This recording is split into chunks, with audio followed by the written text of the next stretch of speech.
have today is we have a new system from Micromax. What this is a 2-in-1 or a convertible system. It's basically a PC, but it's also a tablet as well. So with it as well, and it's a full-blown tablet. It's running our new processor from the Bay Trail processor, which is an add-on processor, dual core, very low power, 4.5 watts. On the system itself, you have the power on buttons and stuff, and over here you have HDMI, Bluetooth, and then an SD card, and then on top you actually have a SIM card slot as well. So very portable, very good tablet, but it also can be used as a full-blown PC, putting in the chassis with the communication with the actual keyboard as well. On specs, I said this is running our new processor, the N2805, which is the Bay Trail processor running at 1.4 gigahertz. The really special thing about this platform, not only is it running, it can run Windows. This is Windows itself, Windows 8 itself, but it can also be booted into Android. So let's go ahead and see what that is. So I'm going to go ahead, I'm going to shut down Windows here and restart it. And what it's going to do here is it's going to reboot the system, and when it reboots the system, it's going to prompt me on whether I want to actually run Windows or Android.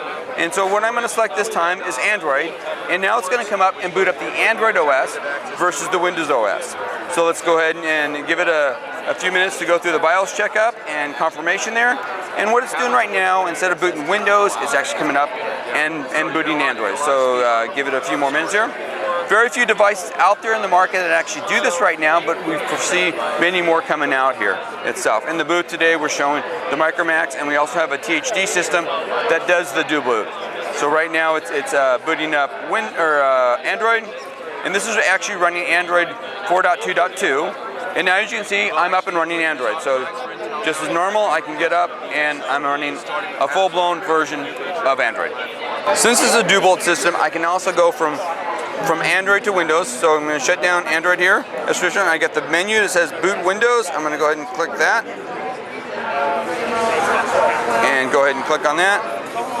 And now it's going to go from Android to actually booting Windows.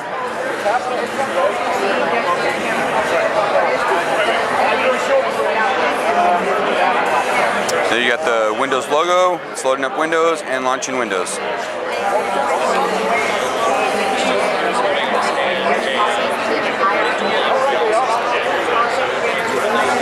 And here now you actually have Windows coming up. Let's go ahead and log in. And now, as before, full-blown Microsoft 8.Windows running.